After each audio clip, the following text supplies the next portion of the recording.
and welcome to Fireside Fairytales. My name is Rory, and this is Varietal Literature's YouTube page. We also have a web page where we post up all our original stories, which is down on the link below, but it's varietal-literature.ca. I'm a writer, and we are a group of writers who like to have fun with narrative. And what we're going to do today is we are going to read classic old tales, as we do every Tuesday at 6:30. And it's live, so if you can find the live chat, you can say hello or make comments on the stories. And if you just want to sit back and listen, this works very well for that. There's nothing too visually significant going on. So this is a good one if you just got home from work and you want to listen to music, stories and music. Or if you, are cooking dinner or something. It's a good kind of background background noise. And that's what we're going to do today. And the story that we're specifically looking at are from the Brothers Grimm, which is probably a name you've heard before, but if you haven't ever, or you've heard it and you don't know what it is, the Brothers Grimm are German brothers, both named Grimm. There's no poetry in it. That's just how it worked out. Who collected folk tales. They weren't the only ones to do it, but they were some of the most famous to do it. Their collections include things like, Cinderella and Snow White stories. Mother Goose is a similar story to that, where it was a person that it took on the moniker of Mother Goose, but collected folk tales. And explicitly, they put it towards children as a way of teaching morals to children. I wouldn't say a lot of these tales are for children, period. Not even just in our time.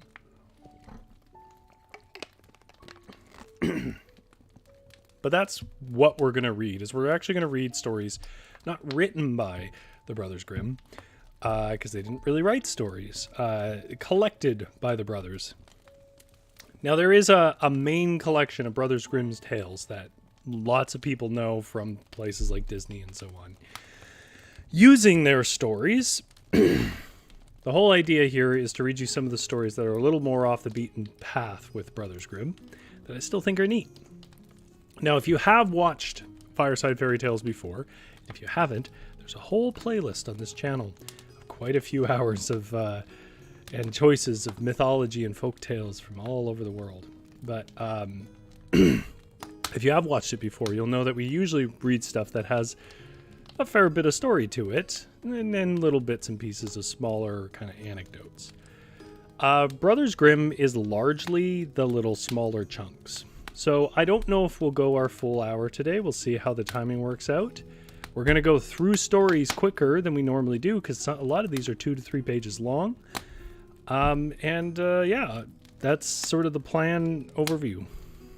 Now, with that said, I'm going to talk you really briefly through what stories to expect, because if you are not watching this live, down in the description below, there will be timestamps for each of the stories I'm going to mention. If you just want to jump and hear that story only, that's fine. Good evening, GS. So, the stories we're going to read are from a book called Snowdrop and Other Tales by the Brothers Grimm. We are going to read a story called The Pink, which is a child with, frankly, godlike powers. We are going to read a story called The Wolf and the Seven Kids, which is, you can probably guess what that's going to be. We're going to read Queen Bee, which is a really fascinating little tale about empathy and how it can pay off. It's unusual, I think, for these Brothers Grimm's kind of collections. We're going to read The Elves and the Shoemaker, which has an interesting philosophy in it about paying people, I guess. And depending on how time goes, we might read The Wolf and the Man, which is, kind of a thing. But I think we actually won't. I think instead what we'll read is The Turnip, which is about a very large turnip that does insanely unusual things. And we might, if we run out of time, we won't, but we might read what is one of the oddest stories I think I've ever read. There's no description. It's all dialogue, called Clever Hans, about Hans and Gretel. But I think the names are just names. I don't think they're a reference to the other Hans and Gretel, which is a Brothers Grimm story collected by them. But I still don't think it's Hans and Gretel meant to be from that story. So, we're going to read The Pink, The Wolf and the Seven Kids, The Queen Bee, The Elves and the Shoemaker, The Turnip, and then maybe Clever Hans and the Wolf and the Man. And like I said, they're all very short, so they will go quicker than usual. Which means that our first story is The Pink. Pink is one of the longer stories we have, not very long. And it's about a child with frankly godlike powers. Just Fleece It Out says, get turned up. Is there I'm assuming that's a joke, but if not, is there an issue with the audio? Let me know. Okay. This is The Pink from the Brothers Grimm collection, Snowdrop and Other Tales. There was once a queen who had not been blessed with children. As she walked in her garden, she prayed every morning that a son or daughter might be given to her. Then one day an angel came and said to her, "Be content, you shall have a son, and he shall be endowed with the power of wishing, so that whatsoever he wishes for shall be granted to him." She hurried to the king and told him the joyful news, and when the time came, a son was born to them, and they were filled with delight.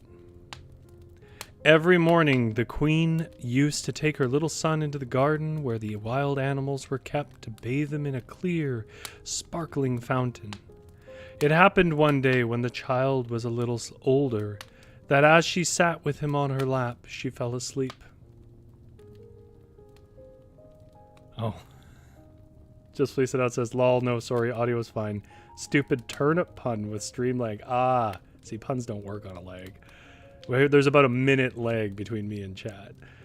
The old cook, who knew that the child had the power of wishing, came by and stole it. He also killed a chicken and dropped some of its blood on the queen's garments. Then he took the child away to a secret place where he placed it out to be nursed. Then he ran back to the king and accused the queen of having allowed her child to be carried off by a wild animal. When the king saw the blood on the queen's garments, he believed the story and was overwhelmed with anger. He caused a high tower to be built, into which neither the sun nor the moon could penetrate. Then he ordered his wife to be shut up in it, and the door walled up. She was to stay there for 7 years without eating or drinking, so as gradually to pine away. I don't think it'd be that gradual. But 2 angels from heaven in the shape of white doves came to her, bringing food twice a day till the 7 years were ended. Meanwhile, the cook thought, if the child really has the power of wishing, and I stay here, I might easily fall into disgrace.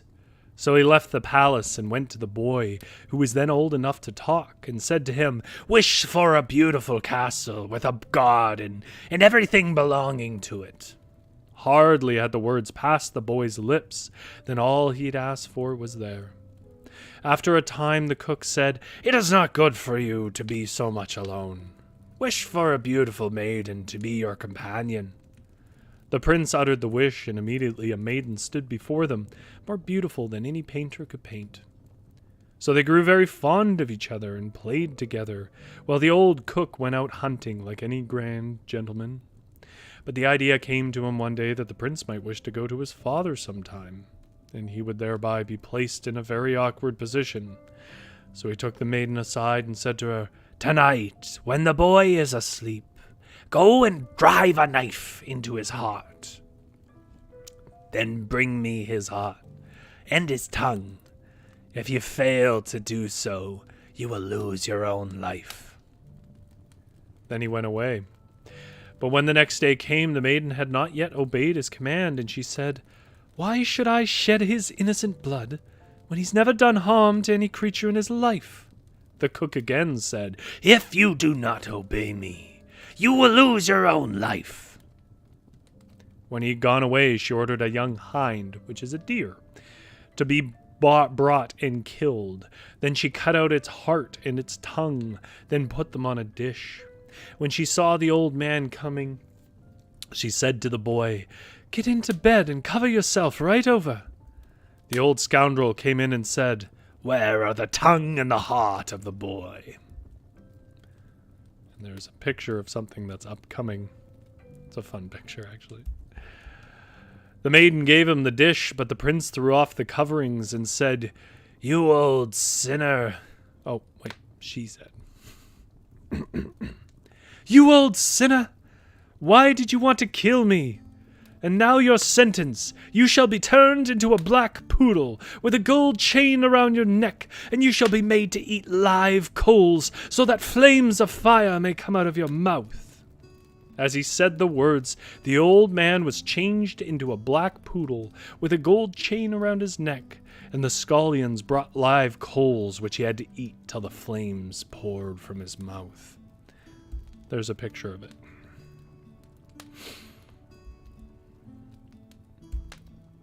The prince stayed on at the castle for a time, thinking of his mother and wondering if she were alive. At last he said to the maiden, he said to the maiden, "I am going into my own country. If you like, you can go with me. I will take you." She answered, "Alas, it is so far off. What should I do in a strange country where I know no one?" As she did not wish to go, and yet they could not bear to be parted, he changed her into a beautiful pink, which he took with him, which is a flower. Also, I mean, not to break the story up, and not that these stories aren't weird all the time, but she said no and he turned her into a flower and took her anyways. I don't think that's very romantic. I think that's kind of psychotic. But I guess if a child had the powers of God, this is pretty much what they'd be like. Then he set out on his journey, and the poodle was made to run alongside till the prince reached his own country. Arrived there, he went straight to the tower where his mother was imprisoned. And as the tower was so high, he wished for a ladder to reach the top. Then he climbed up, looked in, and cried, "Dearest mother, Lady Queen, are you still alive?" She, thinking it was the angels who brought her food come back, said, "I have just eaten. I do not want anything more." Then he said, "I am your own dear son, whom the wild animals were supposed to have devoured, but I am still alive, and I shall come and rescue you." Then he got down and went to his father. He had himself announced as a strange huntsman, anxious to take service with the king, who said, yes, if he was skilled in game preserving and could procure plenty of venison, he would engage him. But there had never before been any game in the whole district. The huntsman promised to procure as much game as the king could possibly require for the royal table. Then he called the whole hunt together and ordered them all to come into the forest with him. He caused a great circle to be enclosed with only one outlet. Then he took his place in the middle and began to wish as hard as he could. Immediately, over 200 head of game came running into the enclosure. These the huntsman had to shoot, and then they were piled onto 60 country wagons and driven home to the king. So for once he was able to load his board with game, and after having had none for so many years. The king was much pleased, and commanded his whole court to a banquet on the following day. When they were all assembled, he said to the huntsman, "You shall sit by me, as you are so clever." He answered, "My lord and king, may it please your majesty, I am only a poor huntsman." The king, however, insisted and said, "I command you to sit by me." As he sat there, his thoughts wandered to his dear mother, and he wished one of the courtiers would speak of her. Hardly had he wished it, then the Lord High Marshal said, "Your Majesty, we are all rejoicing here. How fares it with Her Majesty the Queen? Is she still alive in the tower, or has she perished?" But the king answered, She's allowed my beloved son to be devoured by wild animals. I do not wish to hear anything about her." Then the huntsman stood up and said, "Gracious father, she is still alive, and I am her son. He was not devoured by wild animals. He was taken away by the scoundrel of a cook. He stole me while my mother was asleep and sprinkled her garment with the blood of a chicken." Then he brought up the black poodle with the gold chain and said, "This is the villain."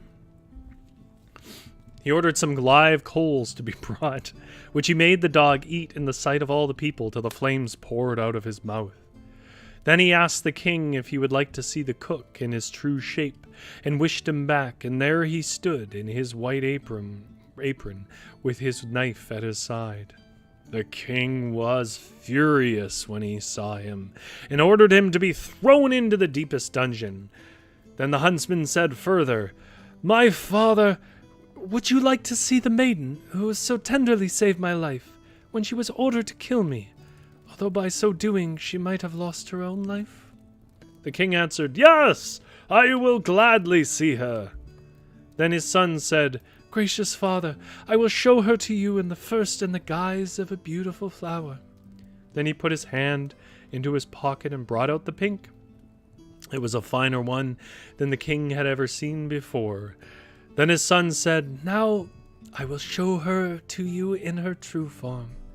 The moment his wish was uttered, she stood before them in all her beauty, which was greater than any artist could paint. The king sent ladies and gentlemen in waiting to the tower to bring the queen back to his royal table, but when they reached the tower they found that she would no longer eat or drink.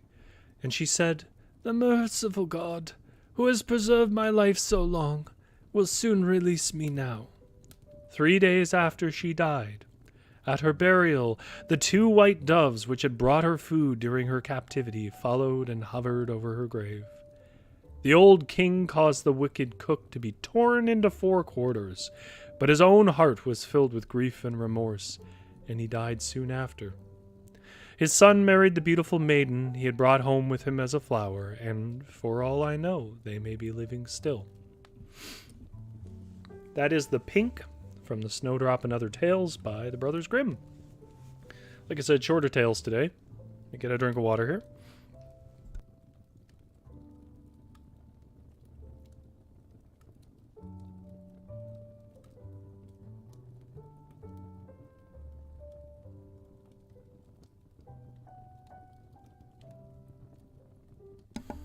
There we go. You'll notice that it takes an incredibly dark turn in the end, and that is something we'll see more than once with the Brothers Grimm. It's very much how they put a tale together. Sometimes it's like what we are probably more used to seeing, which is the sort of villains getting their comeuppance. But very often it's like, here's a random person and they're dead now. You know? Why does the mother die? Who knows? I don't know what that's about. But anyways, on to the next story. From the same book, Snowdrop and Other Tales. This one continues in that theme of, like, it's for kids, but it's also kind of gruesome, and not quite as gruesome as, like, some of the Irish tales we were reading last week. But still, violent. Gia says, I didn't know they had poodles back then. I didn't either. And I'm not 100% sure, but it's possible that this is a translation, a later translation, and maybe whatever dog they're referencing isn't really a thing anymore, and so that was the closest equivalent. But then again, I don't know. Maybe poodles were a thing. I gotta be honest, I didn't really look into them. Alright. This is Snowdrop and Other Tales from the Brothers Grimm. The Wolf and the 7 Kids. There was once an old nanny goat who had 7 kids, and she was just as fond of them as a mother of her children. One day she was going into the woods to fetch some food for them, so she called them all up to her and said, "My dear children, I am going out into the woods. Beware the wolf. If once he gets into the house, he will eat you up. skin and hair and all. The rascal often disguises himself, but you will know him by his rough voice and his black feet." The kids said, "Oh, we will be very careful, dear mother. You may be quite happy about us." Bleating tenderly, the old goat went off to her work. Before long, someone knocked at their door and cried, "Open the door, dear children. Your mother has come back and brought something for each of you." But the kids knew quite well by the voice that it was the wolf. "We won't open the door," they cried. "You are not our mother. She has a soft and gentle voice, but yours is rough. And we are quite sure that you are the wolf." So he went away to a shop and bought a lump of chalk, which he ate, and it made his voice quite soft. He went back, knocked at the door again, and cried, "Open the door, dear children. Your mother has come back and brought something for each of you." But the wolf had put one of his paws on the windowsill where the kids saw it and cried, "We won't open the door. Our mother has not got a black foot as you have. You are the wolf." Then the wolf ran to a baker and said, "I have bruised my foot. Please put some dough on it." And when the baker had put some dough on his foot, he ran to the miller and said, "Strew some flour on my foot." The miller thought, "This old wolf is going to take somebody in," and refused. But the wolf said, "If you don't do it, I will eat you up." So the miller was frightened and whitened his paws. People are like that, you know. Now the wretch went for the third time to the door and knocked and said, "Open the door, children. Your dear mother has come home and has brought something for each of you out of the wood." The kids cried, "Show us your feet first, that we may be sure you are our mother." He put his paws on the windowsill, and when they saw they were white, they believed all he said and opened the door. Alas, it was the wolf who walked in. They were terrified and tried to hide themselves. One ran under the table, the second jumped into bed, the third into the oven, the fourth ran into the kitchen, the fifth got into the cupboard, the sixth into the wash tub, and the seventh hid in the tall clock case. But the wolf found them all but one, and made short work of them. He swallowed one after another, except the youngest one in the clock case, whom he did not find. When he had satisfied his appetite, he took himself off and lay down in a meadow outside, where he soon fell asleep. Not long after, the old nanny goat came back from the woods. Oh, what a terrible sight met her eyes. The house door was wide open. Table, chairs, and benches were overturned. The washing bowl was smashed to atoms. The covers and pillows torn from the bed. She searched all over the house for her children, but nowhere were they to be found. She called them by name one by one, but no one answered. At last she came to the youngest, and a tiny voice cried, "I am here, dear mother, hidden in the clock case." She brought him out, and he told her that the wolf had come and devoured all the others. You may imagine how she wept over her children. At last, in her grief, she went out, and the youngest kid ran by her side. And when they went into the meadow, there lay the wolf under a tree, making the branches shake with his snores.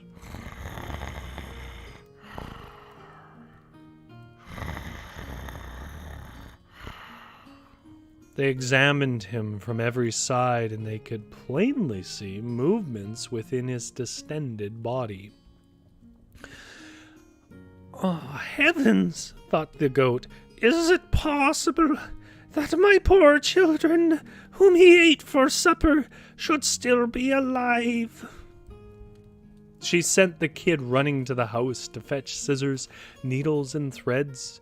Then she cut a hole in the monster's side, and hardly had she begun when a kid popped out its head, and as soon as the hole was big enough, all 6 jumped out, one after another, all alive, and without having suffered the least injury, for, in his greed, the monster had swallowed them whole.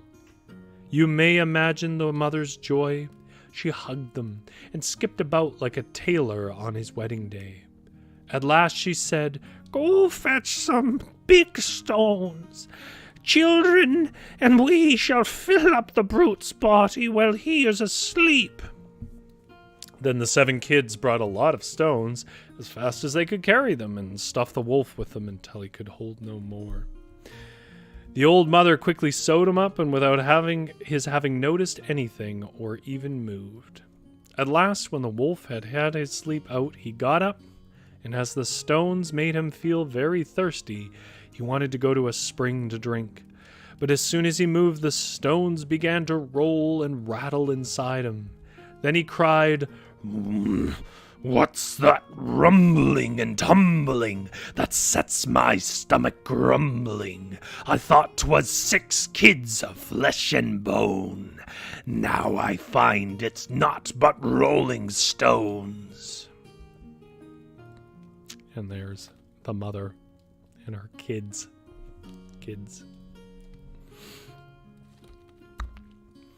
When he reached the spring and stooped over the water to drink, the heavy stones dragged him down, and he was drowned miserably. When the 7 kids saw what happened, they came running up and cried aloud, "The wolf is dead! The wolf is dead!" And they and their mother capered and danced round the spring in their joy. And that's what that picture is. And that's the wolf and the 7 kids, which are really just goats. Obviously. GS says a lesson in chewing your food. Yeah, I guess it could be.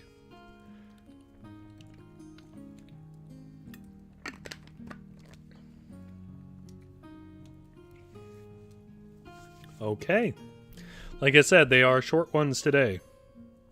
I think those are the 2 longest we look at. Maybe not.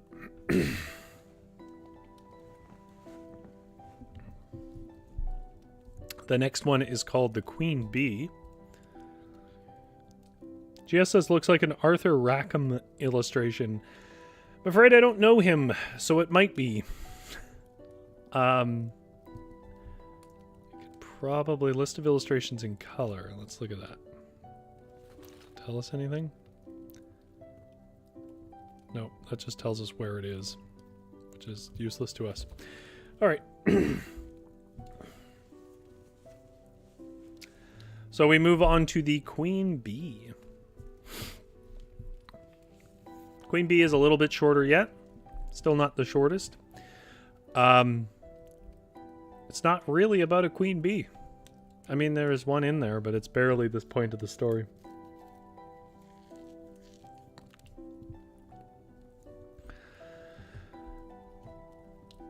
This is the Queen Bee from Snowdrop and Other Tales, a Brothers Grimm collection.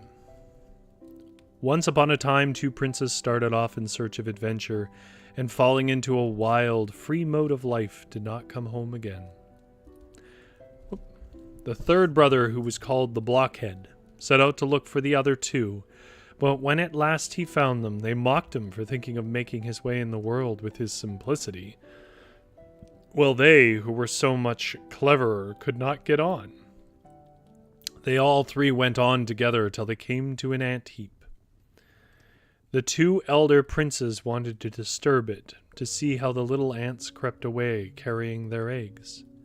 But the Blockhead said, "Leave the little creatures alone. I will not allow you to disturb them." Then they went on further till they came to a lake in which a great many ducks were swimming about. The 2 wanted to catch and roast a pair, but the Blockhead would not allow it, and said, "Leave the creatures alone. You shall not kill them." At last they came to a bee's nest containing such a quantity of honey that it flowed round the trunk of the tree. The 2 princes wanted to set the fire to the tree and suffocate the bees so as to remove the honey. But the Blockhead stopped them again and said, "Leave the creatures alone. I will not let you burn them." At last the three brothers came to a castle where the stables were full of stone horses, but not a soul was to be seen. They went through all the rooms till they came to a door quite at the end, fastened with 3 bolts. In the middle of the door was a lattice, through which one could see into the room. There they saw a little gray man sitting at a table. They called to him at once, twice, but he did not hear them. Finally, when they had called him the 3rd time, he stood up and opened the door and came out. He said not a word, but led them to a richly spread table, and when they had eaten and drunk, he took them each to a bedroom. The next morning the little gray man came to the eldest prince, beckoned, and led him to a stone tablet, whereon were inscribed 3 tasks, by means of which the castle should be freed from enchantment. A second, I think I bumped the button too many times. This was the first task. In the wood under the moss lay the princess's pearls, 1,000 in number. Though these had all to be found, and if at sunset a single one were missing, the seeker was turned to stone. The eldest went away and searched all day, but when evening came he had only found the first 100, and it happened as the inscription foretold. He was turned to stone.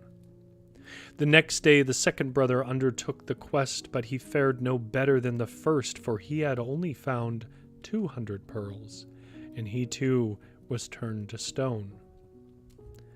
At last came the blockhead's turn. He searched in the moss, but the pearls were hard to find. He got on but slowly.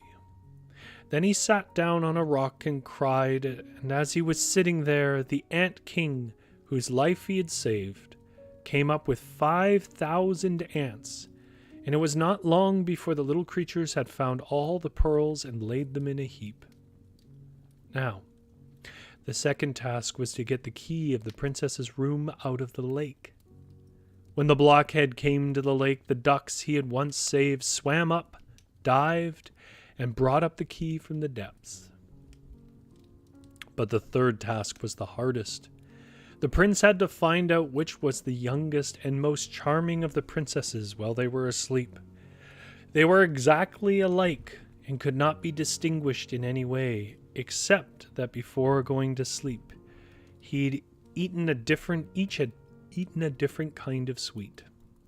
The eldest a piece of sugar, the second a little syrup, and the third a spoonful of honey. Then the queen of the bees, whom the blockhead had saved from burning, came and tried the lips of all 3. Finally she settled on the mouth of the one who had eaten the honey, and so the prince recognized the right one.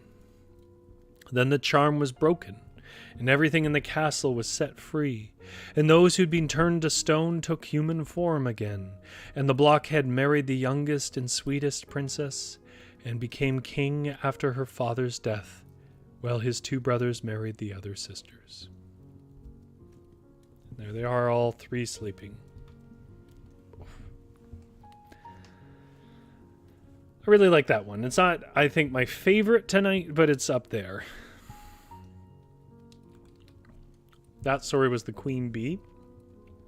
And, yeah, I mean, it's just, I really like those kind of formula ones where sort of there's an interlock with the first part where you get some random nonsense that barely makes sense.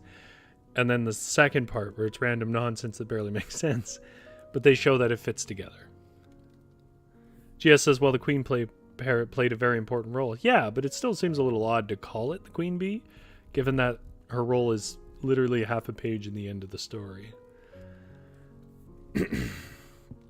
Okay. Oh, and there's the ducks. I can actually make this a little bigger for a minute here, which I'm going to do. Because this is a very pretty painting. Come on. There it is. These were the ducks bringing the key up. So beautifully rendered.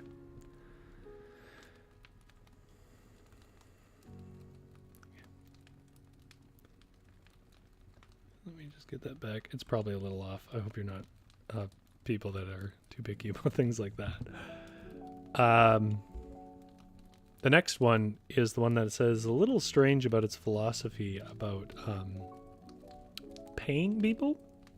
I don't quite understand what its message is other than, like, I don't know. You'll see what I mean.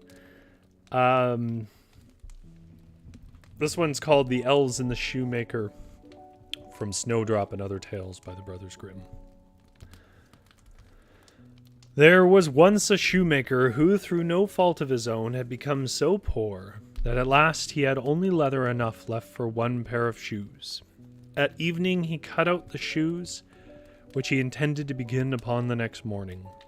And since he had a good conscience, he lay down quietly and said his prayers and fell asleep. In the morning, when he said his prayers and was preparing to sit down to work, he found the pair of shoes standing finished on his table. He was amazed and could not understand it in the least. He took the shoes in his hand to examine them more closely, and they were so neatly sewn that not a stitch was out of place, and were as good as the work of a master hand. Soon after, a purchaser came in, and as he was much pleased with the shoes, he paid more than the ordinary price for them, so that the shoemaker was able to buy leather for 2 pairs of shoes with that money. He cut them out in the evening, and the next day, with fresh courage, he was about to go to work, but he had no need to, for when he got up, the shoes were finished and the buyers were not lacking. These gave him so much money that he was able to buy leather for 4 pairs of shoes. Early next morning he found the 4 pairs finished, and so it went on. What he cut out at evening was finished in the morning, so that he was soon again in comfortable circumstances, and became a well-to-do man. Now it happened one evening, not long before Christmas, when he cut out some shoes as usual. Then he said to his wife, "How would it be if we were to sit up tonight to see who it is that lends us such a helping hand?" The wife agreed, lighted a candle, and they hid themselves in the corner of the room behind the clothes which were hanging there. At midnight came 2 little naked men who sat down at the shoemaker's table, took up the cutout work, and began with their tiny fingers to stitch and sew and hammer so neatly and quickly that the shoemaker could not believe his eyes. They did not stop till everything was quite finished and stood complete on the table. Then they ran swiftly away. The next day the wife said, "The little men have made us rich, and we ought to show our gratitude. They were running about with nothing on and must freeze with cold. Now I will make them little shirts, coats, waistcoats, and hose. And I will even knit them a pair of stockings, and you shall make them each a pair of shoes." The husband agreed, and that evening, when they had everything ready, they laid the presents out on the table and hid themselves to see how the little men would behave. At midnight they came skipping in and were about to set to work, but instead of the leather ready cut out, they found the charming little clothes. At first they were surprised, then excessively delighted. With the greatest speed they put on and smoothed down the pretty clothes, singing, "Now we're boys so fine and neat, why cobble more for others' feet?" Then they hopped and danced about, leapt over the chairs and tables, and out at the door. Henceforward they came back no more, but the shoemaker fared well as long as he lived, and had good luck in all his undertakings. Now it's interesting to me because I think this is a pretty clear reference to the good people, which is the turn of phrase that mainly Irish, but also Cornish, also a Celtic culture, people talk about their little people, like piskies and leprechauns and so on.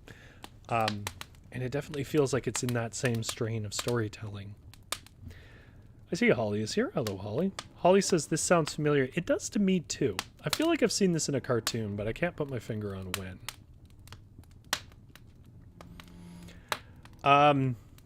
So the next one, if Just Fleece It Out is still there, you're going to have to turn up the sound. because it's the turnip. This one's a little silly. I think we might actually get through all the stories tonight that I had mentioned in the beginning, which case would mean that we have 2 stories left after this one, so 3. This one is silly in a fun way. Not the silliest one we're going to read tonight. The silliest one we're going to read tonight is the last one with Hans and Gretel. But let me just get my drink of water and we will go into the turnip.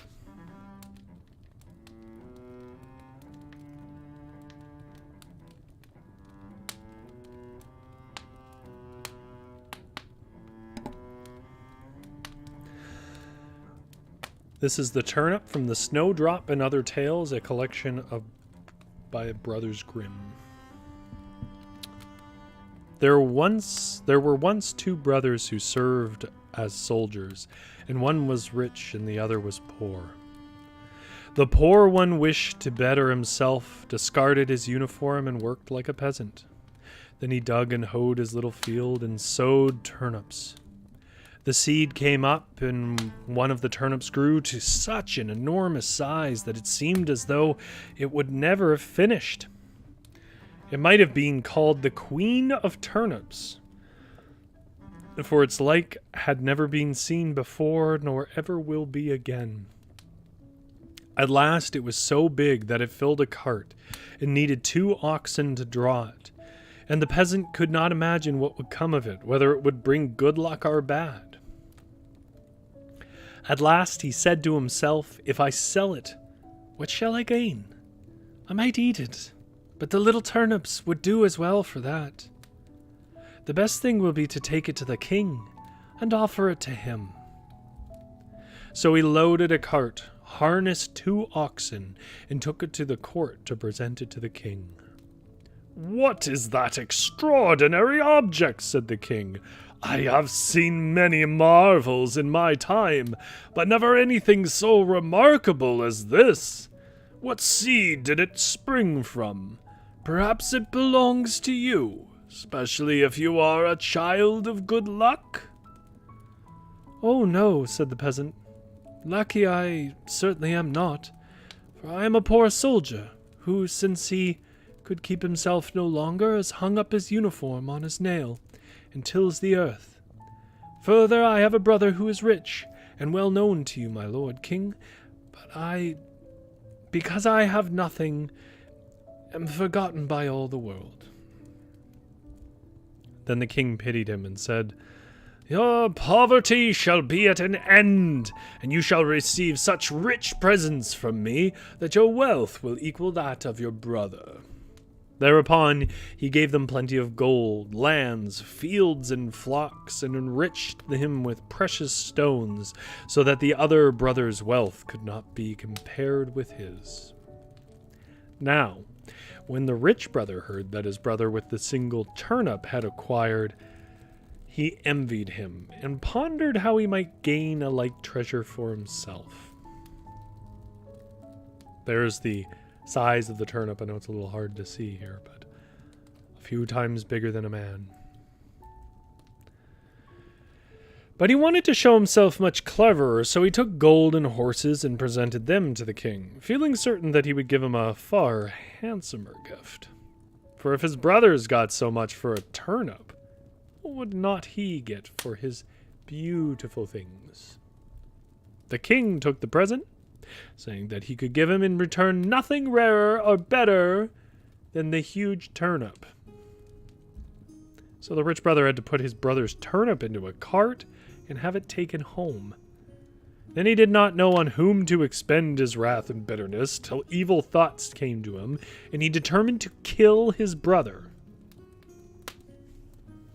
He hired murderers who were to place themselves in ambush, and then he went to his brother and said, "Dear brother, I know of a secret treasure which we will carry off and divide." The other agreed and went without suspicion, but when they got out, the murderers sprang upon him and bound him and prepared to hang him on a tree.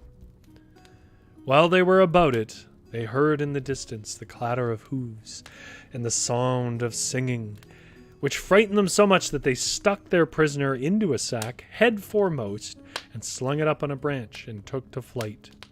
But the man up in the sack worked a hole in it and stuck his head through. Now, the traveler turned out to be nothing more than a student, a young fellow who was riding through the wood, singing cheerily. When the man up in the sack saw someone down below, he called out, "Good day! You come in the nick of time." The student looked all around, but could not make out where the voice came from. At last he said, "Who calls?" A voice from above answered, "Raise your eyes! I'm sitting up here in the sack of wisdom. And in a short time I've learned so much that the wisdom of the schools is as air compared to mine. Soon I shall be quite perfect, and shall come down and be the wisest of all mankind. I understand the stars, and the signs of the heavens, the blowing of the winds, the sand of the sea, the healing of sickness, the power of herbs, birds, and stones. If you were once inside, you would feel what wonders flow from the sack of knowledge." When the student heard this, he was astonished. He said, "Blessed be the hour when I meet you, for only I too might get into the sack for a little while." The other answered, as though unwillingly, Well, I will let you in for a little while, for payment and kind words. But you must wait an hour, as there is something rather difficult which I must learn first." When the student had waited a little, he grew impatient and entreated permission to get in. So great was his thirst for knowledge. Then the man in the sack pretended to give in, and said, "In order that I may get out of the sack, you must let it down. Then you can get in." So the student let it down, undid the sack, and released the prisoner, and said, "Now pull me up as fast as possible." And he tried to get into the sack and stand upright in it. "Stop," said the other, "that won't do." And he packed him in head first, tied it up, and slung up the disciple of wisdom, dangling him in the air, and said, "How are you, dear fellow? You will soon feel wisdom coming upon you, and will have a most interesting experience. Sit still till you are wiser." Thereupon he mounted the student's horse and rode off, but he sent someone in an hour to let him down again. I'll remind you, this started as a thing about a giant turnip, then turned into his brother killing him, and ended with the sack of knowledge. G.S. this poor innocent student. Well, I guess it is the sack of wisdom. He's teaching him not to believe nonsense. Because he didn't do anything lasting. He just kind of made him foolish. Ooh, we are getting down to the last minutes. Okay. Just want to check something here, see how we're doing for time. Yeah, I think we can do this one.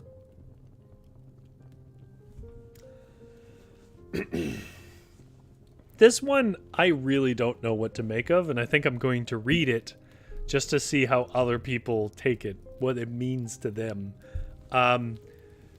Then we will finish with what is my probably favorite thing I've read from this collection so far, because it is so strange, and it is so funny, and it is so dark.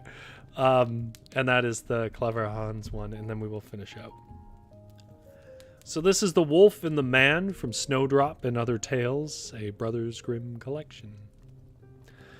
A fox was one day talking to a wolf about the strength of man. There's that fox again, with a wolf. "No animals," he said, "could withstand man.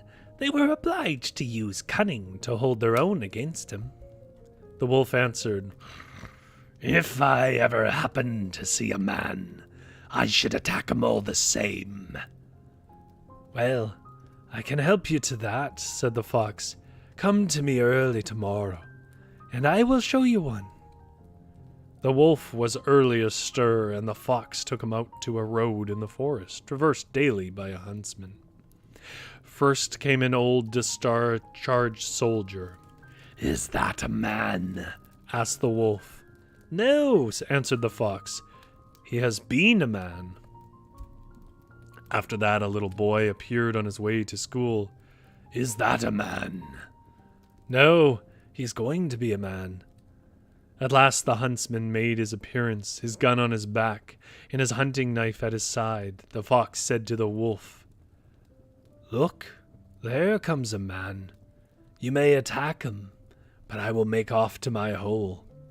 The wolf set on the man, who said to himself when he saw him, "What a pity my gun isn't loaded with a ball." And he fired a charge of shot in the wolf's face. The wolf made a wry face, but he was not so easily frightened and attacked him again. Then the huntsman gave him the second charge.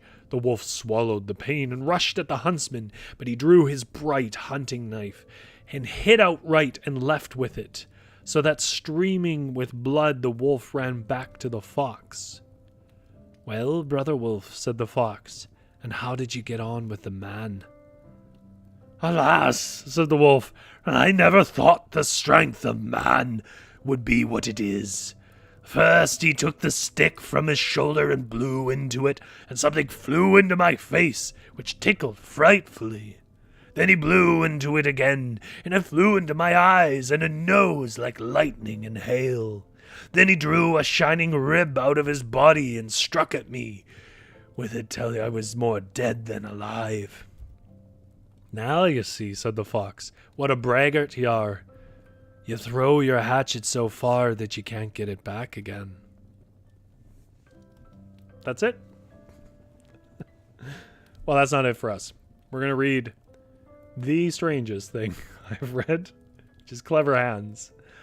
But I guess it's just a moral tale. Pretty basic about think about what you're going to do before you brag about it and get yourself in trouble. Okay, so this last one I will read and then we'll wrap up. Just as a note ahead of time, this is all dialogue. There is no description in this. You don't really need it. The dialogue tells you what you need to know. And it is absolutely one of those sort of circular patterns or whatever. Not circular exactly, but repetitive pattern style stories, but it's just the repetitive pattern.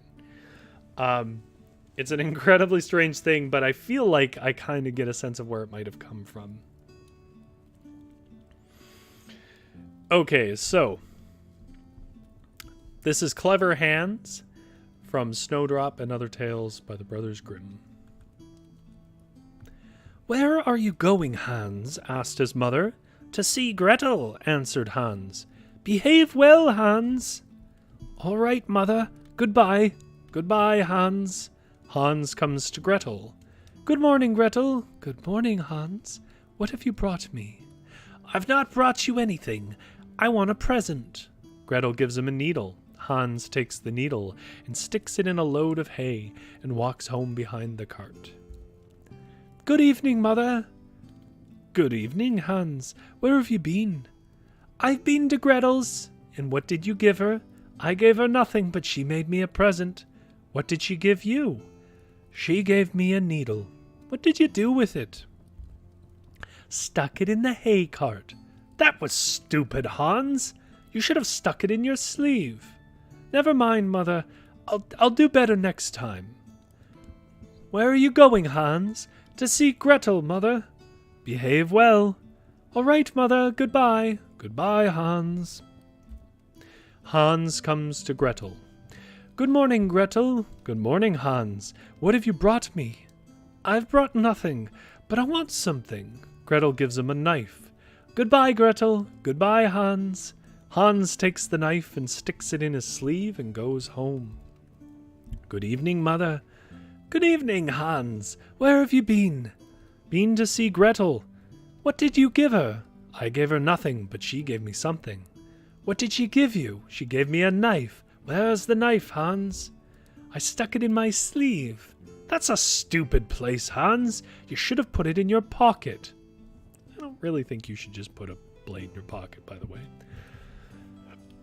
"Never mind, mother. I'll do better next time." "Where are you going, Hans?" "To see Gretel, mother."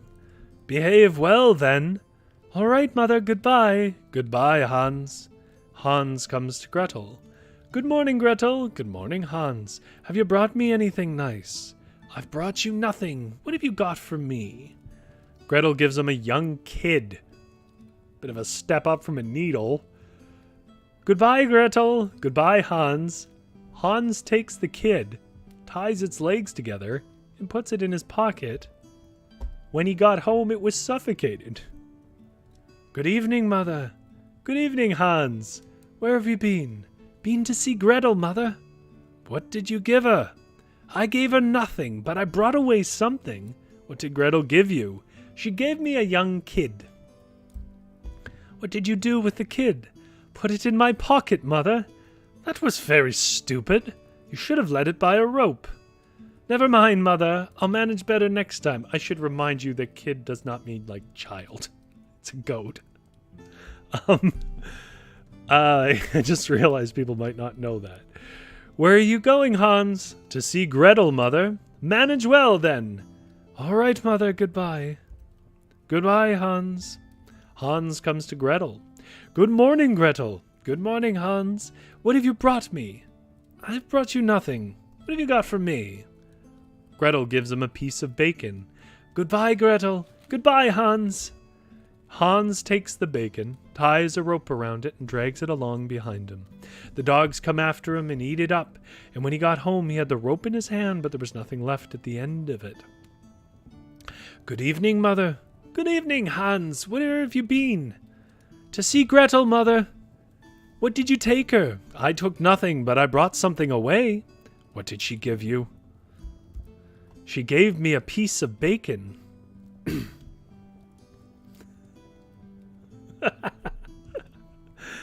Ollie's House says, narrator, but Hans knew he was a screw-up and would not do better next time. What did you do with the bacon, Hans?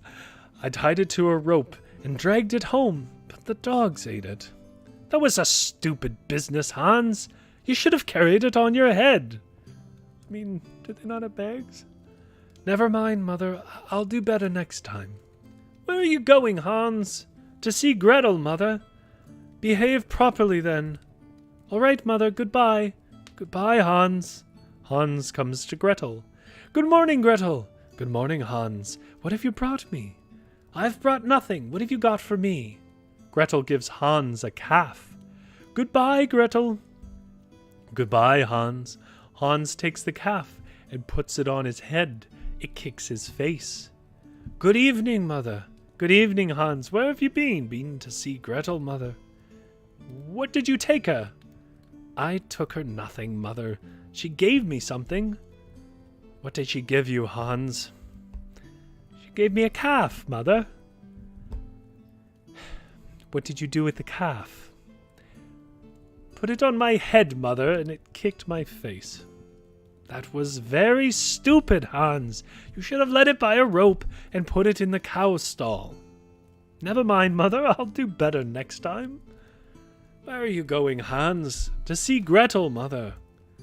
Mind how you behave, Hans. All right, Mother. Goodbye. Hans goes to Gretel. There's a picture of him walking with the bacon on a string. Good morning, Gretel. Good morning, Hans. What have you brought me? I've brought you nothing. I want to take away something. I'll go with you myself, Hans. Now, here's the thing. Hans, if he's stupid, what can he do? That's who he is. But Gretel should know better. She watched that man tie a bacon to string and drag it behind him as he walked away on the road. I have no sympathy for Gretel in this. She should know. Hans ties Gretel to a rope and leads her home, where he puts her in a stall and ties her up. There he goes to the house to his mother. Good evening, Mother. Good evening, Hans. Where have you been? To see Gretel, Mother. What did you take her? I took nothing. What did Gretel give you? She gave me nothing. She came with me. Where did you leave Gretel? Tied up in the stable with a rope. That was stupid. Remember, we're reading Brothers Grimm, so prepare for this to get weird. If it wasn't already, definitely gets weirder. You should have cast sheep's eyes at her. Never mind. I'll do better next time. Hans went into the stable, plucked the eyes out of the cows and calves, and threw them in Gretel's face. Gretel got angry, broke the rope, and ran away. Yet she became Hans' wife. The end.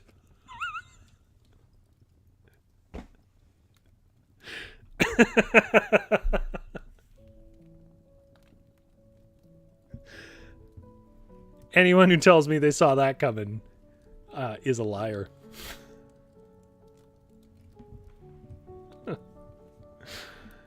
All right. Well,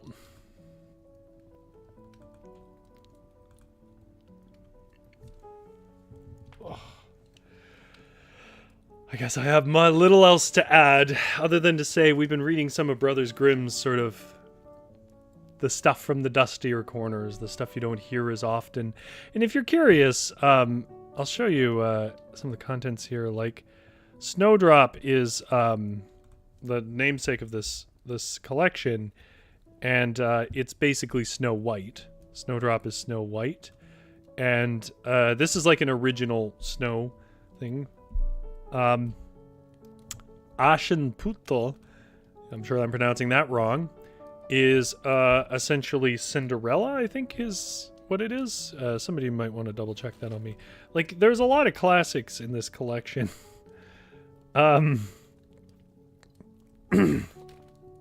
There are some stuff here that actually we've read in other collections that are slightly different, but not different enough to merit reading again.